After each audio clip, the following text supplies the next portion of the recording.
Cumprimento a todos os meus irmãos com a paz de Jesus. Seja bem-vindo ao estudo da lição da Escola Sabatina, número 12. Adoração para toda a vida. Vamos orar. Pai querido que estás nos céus, na Tua presença estamos buscando a Tua bênção, buscando o derramamento do Espírito Santo sobre mim e sobre os meus irmãos. Abençoa-nos, Pai, ao abrirmos a Tua palavra, que o Senhor nos ensine a ser verdadeiros adoradores, que Te adoram em espírito e em verdade. E é em nome de Jesus que nós pedimos. Amém, Senhor. Adoração para toda a vida. O verso áureo: cantarei ao Senhor enquanto eu viver, cantarei louvores ao meu Deus durante a minha vida. Salmo 104, verso 33. À medida que experimentamos mais e mais a graça e o poder de Deus, somos levados a perguntar como o salmista: que darei ao Senhor por todos os seus benefícios para comigo? Salmo 116, verso 12. A resposta inevitável é dedicar a vida a ser fiel a Deus. Em Salmos, Israel não é simplesmente uma nação, mas uma grande congregação. Isso revela o chamado principal de Israel para louvar a Deus e dar testemunho dele a todas as nações. Pois o Senhor quer que o mundo todo se una ao seu povo em adoração. O povo do Senhor é identificado com os justos, que adoram o Senhor e cuja esperança está nele e em seu amor. Louvar ao Senhor na congregação é considerada a forma ideal de adoração. Isso não significa que a oração e o louvor do indivíduo em Israel assumissem um significado secundário. Não é isso. A adoração do indivíduo a Deus alimenta com louvor renovado a adoração em comunidade.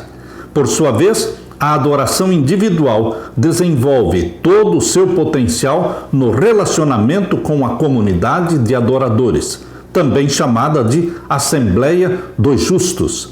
Os retos conhecem a Deus e são conhecidos por Ele, e essa experiência permeia todos os aspectos da sua existência. A nossa vida precisa ser de adoração, adorando ao Deus Criador dos céus e da terra, ao Salvador nosso. A Deus toda a glória. Viva uma vida de adoração, porque Deus merece. Ele é Criador e Salvador nosso.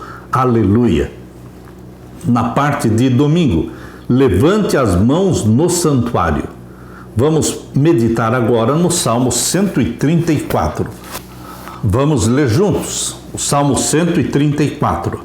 Eis aqui, bendizei ao Senhor todos vós, servos do Senhor, que assistis na casa do Senhor todas as noites. Interessante que existiam guardas que estavam na casa do Senhor, no templo, o tempo todo. Eles tinham seus turnos, guardas durante o dia, guardas durante a noite.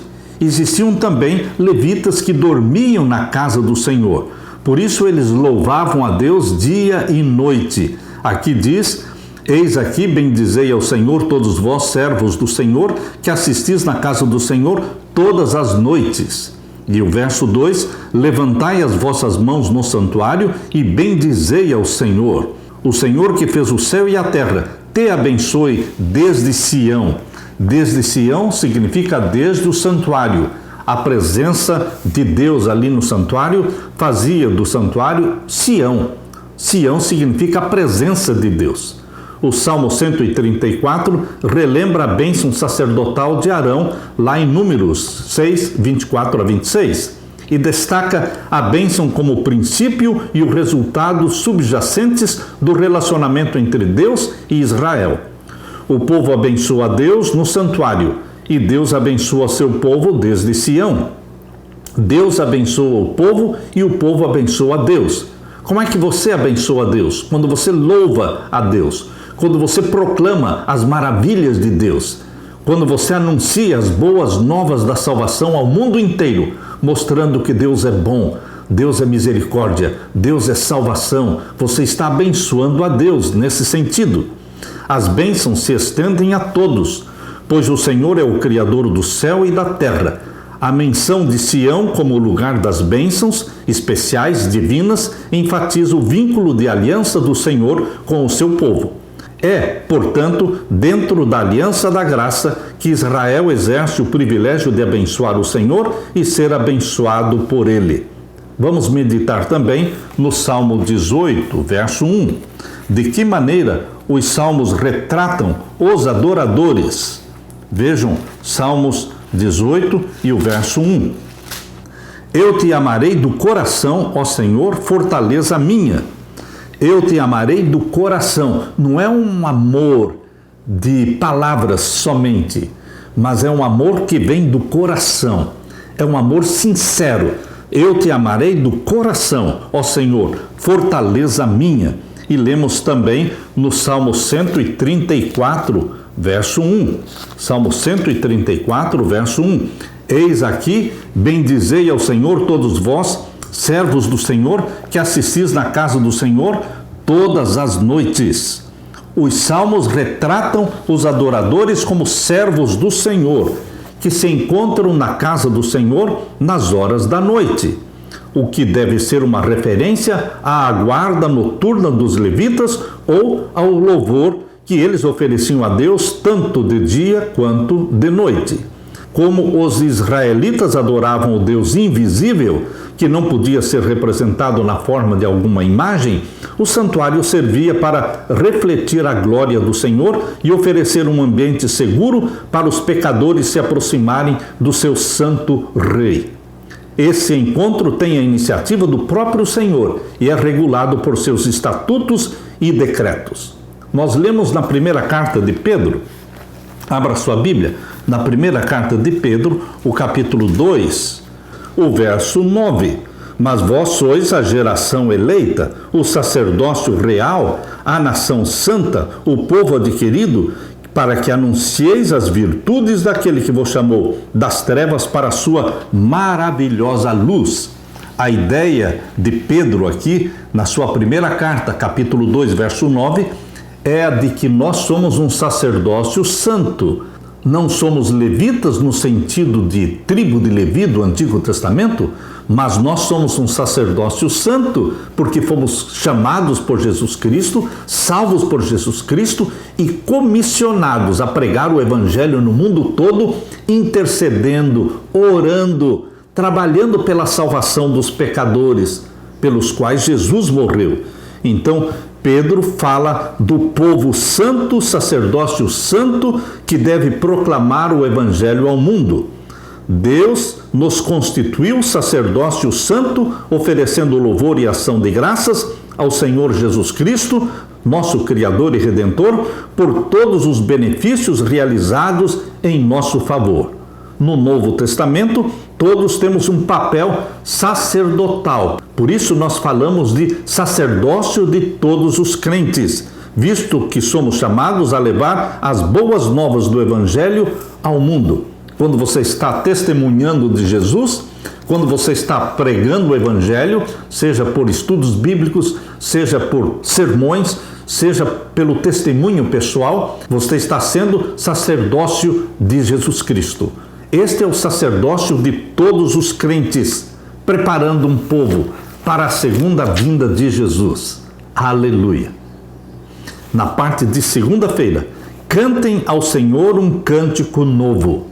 Agora nós vamos ler o Salmo 33 e o verso 3. Leia comigo, Salmo 33. Vamos ler o verso 1 até o verso 3. Regozijai-vos no Senhor, vós justos, pois aos retos convém o louvor. Louvai ao Senhor com harpa, cantai a Ele com um saltério de 10 cordas, cantai-lhe um cântico novo, tocai bem e com júbilo. Aqui está falando, cantai-lhe um cântico novo. Um cântico novo é o que está presente em vários salmos e também está presente lá em Apocalipse, capítulo 14. Vamos ler também Salmos 40 e o verso 3. E pôs um novo cântico na minha boca, um hino ao nosso Deus, muitos o verão, e temerão, e confiarão no Senhor. também no Salmo 96. Salmos 96, vamos ver o verso 1. Cantai ao Senhor um cântico novo, cantai ao Senhor todos os moradores da terra. Também o Salmo 98, verso 1. Cantai ao Senhor um cântico novo, porque Ele fez maravilhas, a sua destra e o seu braço santo lhe alcançaram a vitória. Os salmos convocam o povo a cantar um cântico novo. O que é esse cântico novo? A razão para ele é um novo reconhecimento da majestade e soberania do Senhor sobre o mundo e a gratidão por seu cuidado e salvação como Criador e Juiz da terra. O livramento das mãos dos inimigos e da morte e o favor de Deus para com Israel são motivos pessoais para se cantar um cântico novo. Enquanto outras canções louvam ao Senhor por sua bondade e maravilhas, o Cântico Novo é uma canção especial que expressa alegria reavivada e promessa renovada de devoção a Deus. A nova experiência da libertação inspira o povo a reconhecer o Senhor como Criador e Rei. Os temas comuns nos Salmos que falam de um cântico novo são a confiança em Deus, o louvor por suas obras e a libertação da aflição, entre outras coisas. Abrindo agora a Bíblia em Isaías, capítulo 42. Isaías 42, vamos ler os versos 10 a 12. Leia comigo. Cantai ao Senhor um cântico novo, e o seu louvor desde o fim da terra, vós os que navegais pelo mar, e tudo quanto há nele, vós ilhas e seus habitadores. Aqui novamente nós temos a expressão cântico novo. É a mesma expressão que aparece em Apocalipse. Apocalipse capítulo 5 e o verso 9. E cantavam um novo cântico, dizendo: digno és de tomar o livro e de abrir os seus selos, porque foste morto e com o teu sangue compraste para Deus homens de toda tribo e língua e povo e nação. E também em Apocalipse 14 e o verso 3. Falando dos 144 mil, Apocalipse 14, 3 diz: e cantavam um como cântico novo, diante do trono e diante dos 4 seres viventes e dos anciãos, e ninguém podia aprender aquele cântico, senão os 144 mil que foram comprados da terra. Queridos, Israel é descrito com termos afetuosos como povo que é chegado a Deus. A Bíblia encoraja os crentes de todas as gerações a cantar o cântico novo em louvor ao Redentor, cântico que carrega o testemunho singular sobre a salvação no sangue do Cordeiro. Um cântico novo pode representar uma nova canção que ninguém ouviu, uma canção que celebra uma experiência vívida da graça. Em certo sentido, pode-se dizer que o cântico novo é uma nova expressão mesmo diária do nosso amor e apreço pelo que Deus fez por nós e continua fazendo. Queridos, cada dia que você louva a Deus e adora a Deus, você está apresentando a Deus um cântico novo, novo cada manhã. Assim como as misericórdias de Deus são novas cada manhã, também o nosso cântico é novo cada manhã. Quando você louva a Deus, quando você o adora, quando você se dedica a Ele, qual seria o cântico novo para expressar as bênçãos de Deus na sua vida? Todos nós, salvos em Cristo, é porque vencemos o pecado, vencemos a Satanás. E a vitória sobre o pecado será expressa através de um cântico novo. Tanto os 144 mil como a grande multidão, todos vão cantar o cântico novo, porque é o cântico da vitória sobre o pecado. Em Apocalipse 14, verso 3, quando fala dos 144 mil cantando um cântico novo.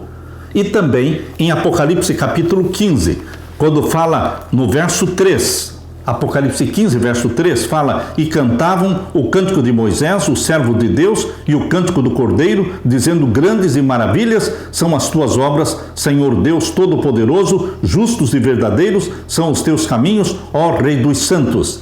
Esta grande multidão de Apocalipse 15 também cantará o cântico novo.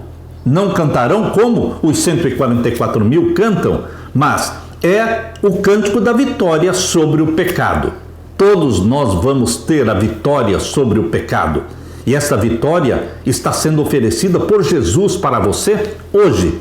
Não é uma vitória que você só pode conquistar no futuro. Diariamente você conquista a vitória sobre o pecado, unindo-se a Jesus, apegando-se a Jesus, escondendo-se na rocha da nossa salvação. E você pode cantar um cântico novo, porque cada dia você vence o pecado em nome de Jesus, pelo sangue de Jesus. Aleluia! Na parte de terça-feira, Senhor, quem habitará no teu tabernáculo? Abra sua Bíblia agora no Salmo 15. Este salmo mostra quem é digno de adorar na presença do Senhor. Salmo 15. Vamos meditar juntos neste salmo. Senhor, quem habitará no teu tabernáculo? Quem morará no teu santo monte? Estas perguntas feitas no verso 1 precisam ser respondidas. Você quer saber quem vai habitar no tabernáculo de Deus, na Nova Jerusalém? Quem morará no seu santo monte? Quem?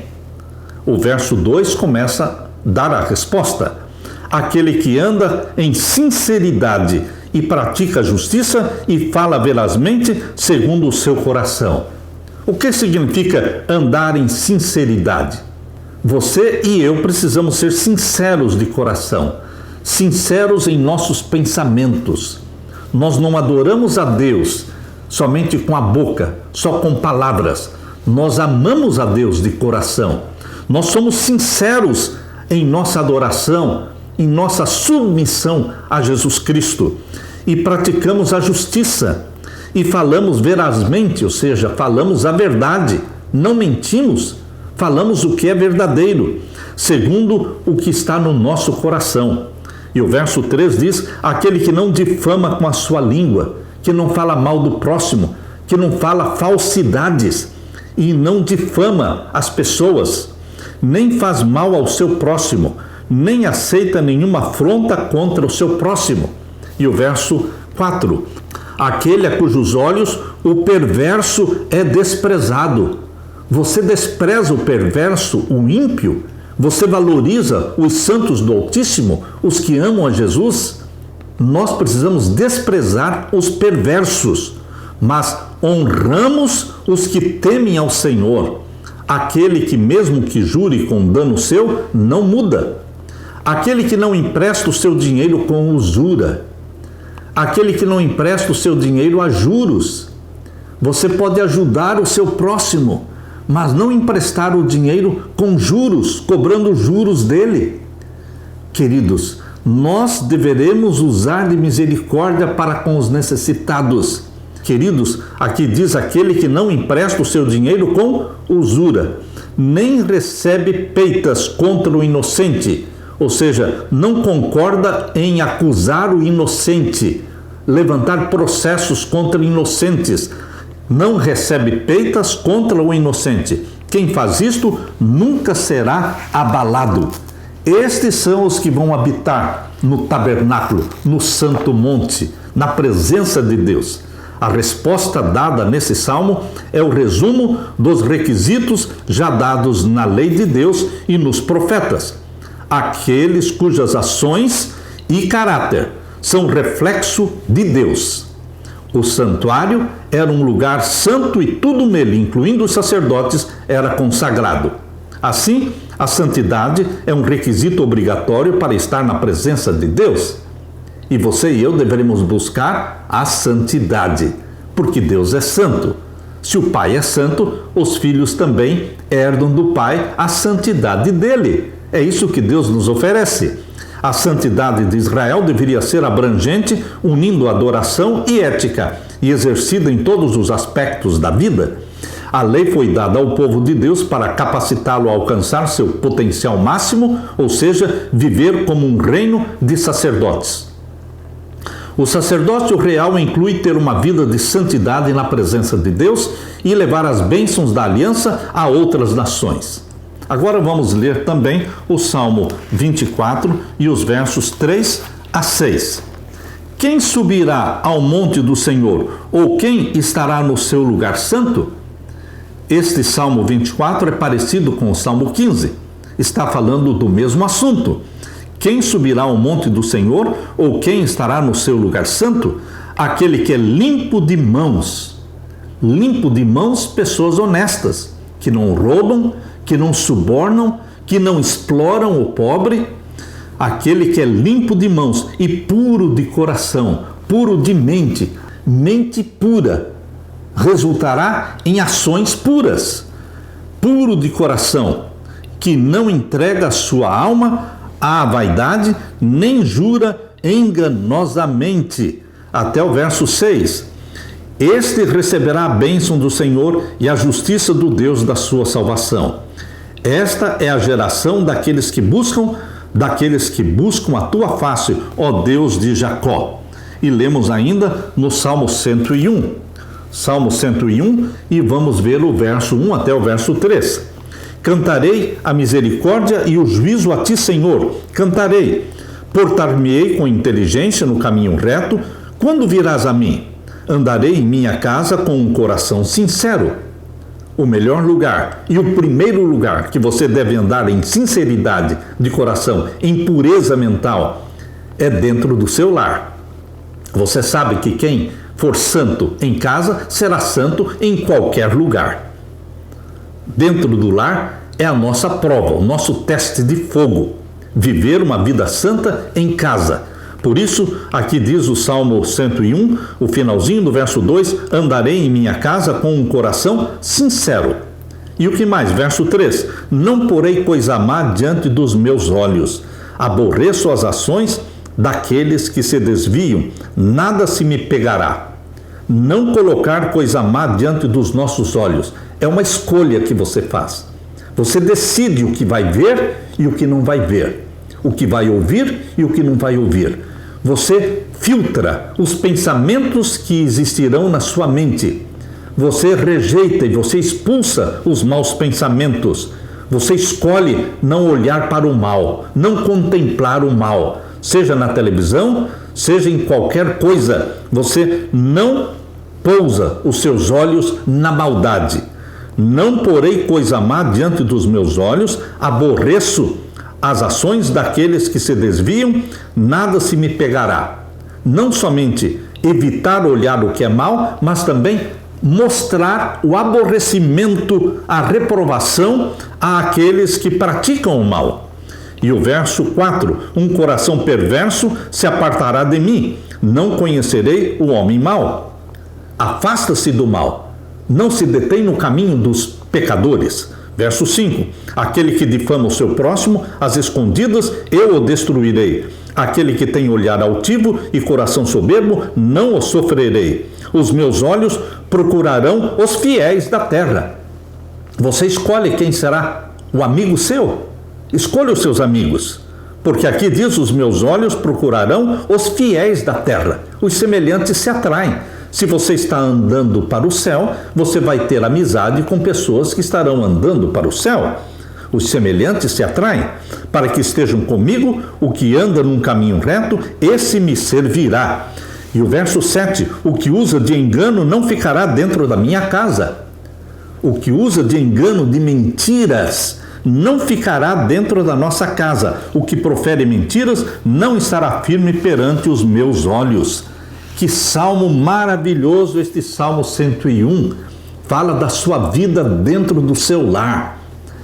Um coração perfeito é a maior qualidade do adorador diante de Deus. Os animais oferecidos como sacrifícios tinham que ser perfeitos, sem mácula. Um coração perfeito, portanto, é um coração puro ou um coração íntegro. Ele busca a Deus e é restaurado pelo perdão divino. Uma vida irrepreensível brota do reconhecimento da graça de Deus e da sua justiça. A graça divina inspira e capacita os servos de Deus a viver no temor do Senhor, o que significa viver em livre comunhão com o Senhor e em submissão à sua palavra. Quais são as escolhas conscientes que devemos fazer para evitar tudo aquilo que nos afasta de Deus? Você e eu escolhemos aquilo que os nossos olhos olharão. Você não deixa o seu olho seguir para onde ele quer. Você controla os seus olhos. Você evita olhar o mal. Você evita dar a segunda olhadela. Você filtra aquilo que vai entrar na sua mente. Você expulsa do seu pensamento os pensamentos ruins e maliciosos. Você escolhe meditar na palavra de Deus. Você escolhe encher a sua boca de louvor a Deus. Meu querido irmão, você tem que evitar ler, ver e ouvir qualquer coisa que sugira pensamentos impuros. Essa é uma decisão. Evitar ler, ver ou ouvir qualquer coisa que sugira pensamentos impuros, em nome de Jesus. Aleluia! Na parte de quarta-feira, anunciem entre as nações a sua glória. Proclamem: nós estamos na terra para anunciar ao mundo todo a glória do nosso Deus. Vamos ler e meditar então no Salmo 96. Cantai ao Senhor um cântico novo, cantai ao Senhor todos os moradores da terra. Cantai ao Senhor, bendizei o seu nome, anunciai a sua salvação de dia em dia. É lindo este Salmo 96. Anunciai entre as nações a sua glória, entre todos os povos as suas maravilhas. Nós não somente louvamos e cantamos, nós proclamamos o Evangelho, nós proclamamos a salvação, nós anunciamos as 3 mensagens angélicas ao mundo inteiro, a toda nação, tribo e língua. Anunciai entre as nações a sua glória, entre todos os povos as suas maravilhas, porque grande é o Senhor e digno de louvor, mais tremendo do que todos os deuses, porque todos os deuses dos povos são coisas vãs, mas o Senhor fez os céus, ou seja, o nosso Deus é o Criador dos céus e da terra. Glória e majestade estão ante a sua face, força e formosura no seu santuário. Dai ao Senhor, ó famílias dos povos, dai ao Senhor glória e força. Dai ao Senhor a glória devida ao seu nome, trazei oferendas e entrai nos seus átrios. Adorai ao Senhor na beleza da santidade. Tremei diante dele, todos os moradores da terra. Dizei entre as nações, o Senhor reina. Verso 11. Alegrem-se os céus e regozije-se a terra, brame o mar e a sua plenitude. Alegre-se o campo com tudo que há nele. Então se regozijarão todas as árvores do bosque ante a face do Senhor, porque vem a julgar a terra, julgará o mundo com justiça e os povos com a sua verdade. O Salmo 96 fala da adoração e fala da proclamação dos juízos de Deus. A adoração inclui cantar ao Senhor, louvar o seu nome, proclamar a sua bondade e grandeza e levar as ofertas ao seu templo. Além desses modos familiares de adoração, o Salmo 96 destaca um aspecto não tão óbvio da adoração, ou seja, a dimensão evangélica. Por que dimensão evangélica? Porque é a proclamação do reino do Senhor a todos os povos. Cantar, louvar, levar ofertas e proclamar o Evangelho não são ações separadas, mas diferentes formas de adoração. A proclamação da salvação de Deus às nações fundamenta o louvor e dá conteúdo à adoração. Observe como as razões para a adoração coincidem com a mensagem proclamada a outros povos. Porque o Senhor é grande, porque todos os deuses dos povos não passam de ídolos. O Senhor, porém, fez os céus. Reina o Senhor, e porque vem julgar a terra. A adoração brota do reconhecimento de quem o Senhor é. Quem Ele é? Ele é o Criador, Ele é o Rei, Ele é o Juiz. Adoração é recordar os atos passados de Deus, ou seja, a criação, celebrar suas maravilhas presentes, que é o sustento do mundo e o seu reinado presente, e antecipar seus atos futuros, o juízo do tempo do fim e a nova vida no novo céu e na nova terra. O Senhor é um justo juiz. Isto deve também motivar as pessoas a adorá-lo em santidade e tremer, e deve servir de advertência contra a atitude leviana na adoração.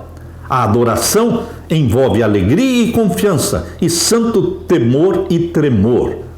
O apelo universal do Salmo 96 para adorar o Criador e o Juiz reflete-se na proclamação final do Evangelho de Deus para o mundo nas 3 mensagens angélicas de Apocalipse 14, versos 6 a 12.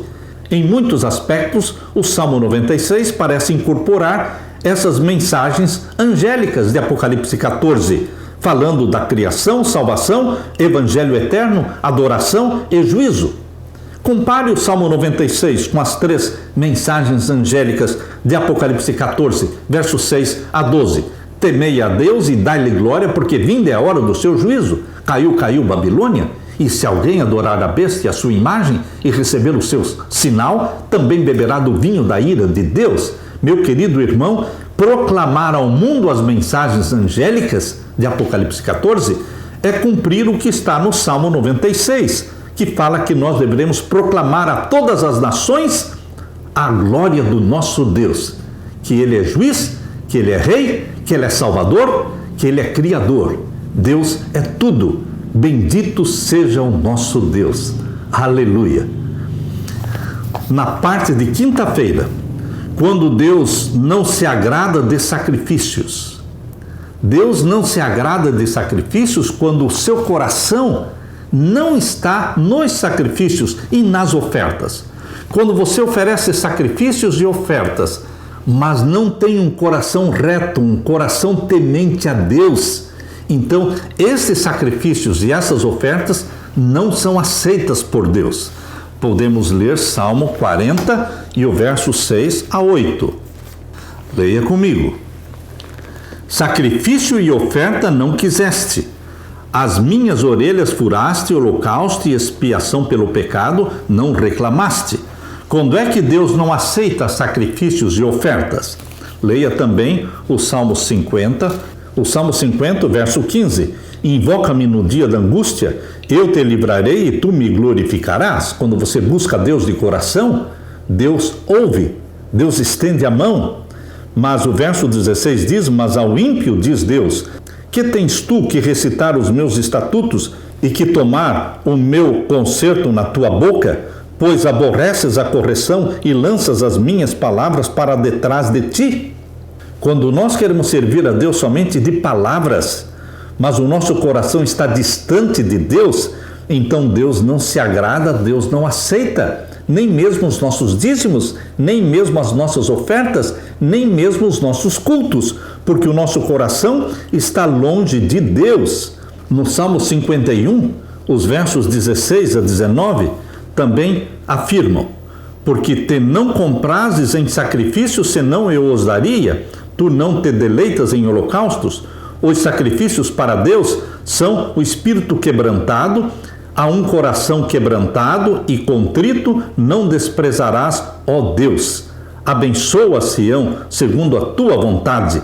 Queridos, aqui no Salmo 51 e no verso 16 e 17, explica que Deus não aceita sacrifícios quando os nossos corações estão distantes de Deus.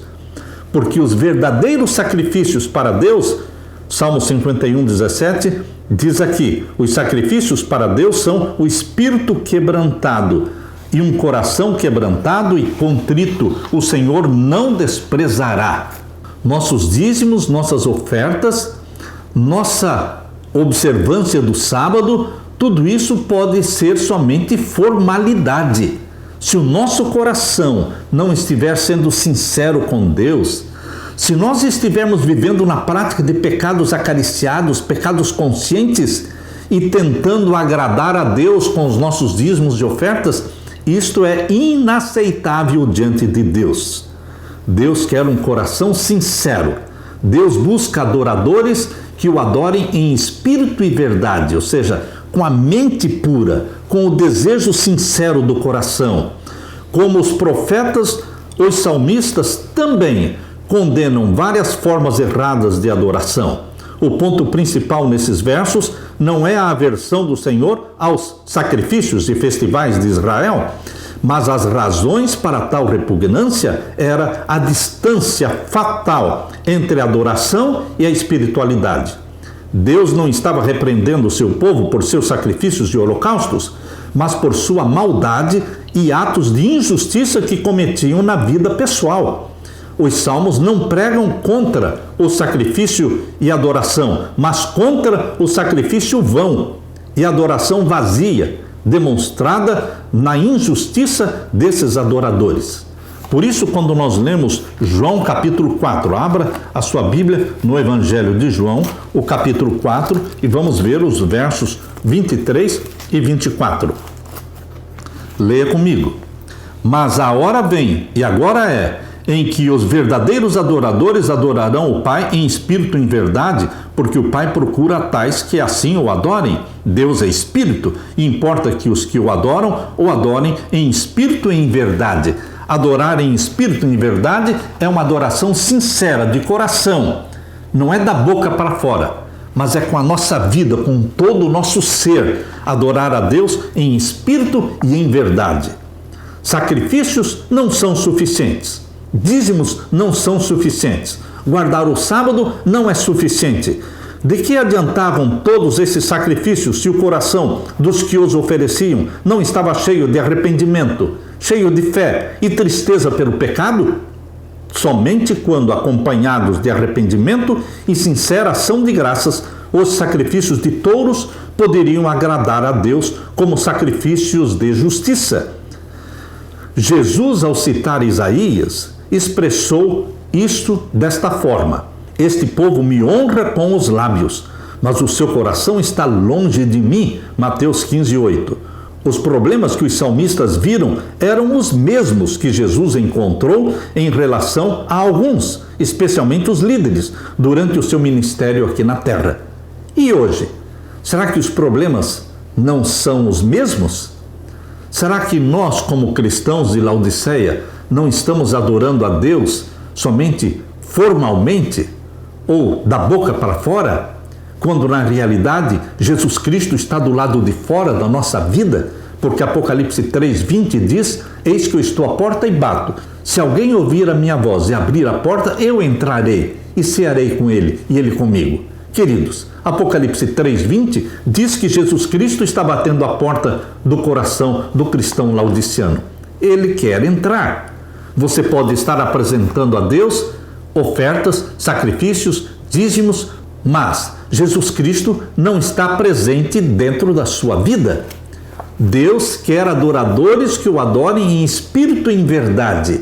Para adorar a Deus em espírito e em verdade, nós temos que ter Jesus presente dentro da nossa vida, sentado no trono do nosso coração, comandando a nossa vida como Senhor da nossa vida. Será que nós, com tanta luz e conhecimento abundantes, será que não estamos caindo na armadilha de pensar que apenas conhecer a verdade, conhecer as doutrinas fundamentais da igreja, isto vai ser aceito por Deus? Queridos, nós poderemos conhecer as 28 doutrinas fundamentais da igreja. Nós poderemos dar bons estudos bíblicos e fazer lindos sermões e cantar lindos cânticos ao Senhor, mas isso não é tudo. Nós precisamos adorar a Deus em espírito e verdade, com sinceridade de coração, colocando Jesus Cristo no trono do nosso coração, dizendo: Jesus, tu és meu Salvador, mas também tu és o Senhor da minha vida. É o Senhor que comanda a minha vida. É o Senhor que dá as ordens. Eu estou aqui para obedecer ao meu Senhor. O arrependimento genuíno é fundamental para a adoração. O arrependimento inclui a tristeza pelo pecado e o afastamento do pecado. Enquanto estivermos vivendo na prática de pecados conscientes, sem arrependimento, sem abandonar os pecados, então nossa adoração é falsa, é hipócrita. Mas os que se reúnem para adorar a Deus devem abandonar tudo que é mal, tudo que é pecado consciente. Se não o adorarem em espírito e em verdade, com sinceridade de coração, na beleza da sua santidade, o culto não terá valor nenhum. Sobre esses, o Senhor declara: este povo me honra somente com os lábios, mas o seu coração está longe de mim. E por isso Jesus diz: em vão eles me adoram. Mateus 15, versos 8 e 9. Você e eu, meu querido irmão, somos chamados por Deus para sermos adoradores verdadeiros. Adorar a Deus em espírito e em verdade, com a profundeza da nossa alma, com a sinceridade do nosso coração, com a confissão dos nossos pecados e abandono dos nossos pecados. Que Deus faça de você um verdadeiro adorador. Aleluia! Deixe-me orar com você. Pai querido que estás nos céus, queremos ser adoradores verdadeiros, não só de palavras, não só de ofertas e dízimos, mas queremos adorá-lo com a nossa vida, com os nossos pensamentos, buscando a tua santidade, porque tu és santo. Ouve a nossa oração, derrama o Espírito Santo sobre nós, pois é em nome de Jesus que pedimos. Amém, Senhor. Amém. Deixo com você, meu querido irmão, minha querida irmã, a paz de Jesus. Amém.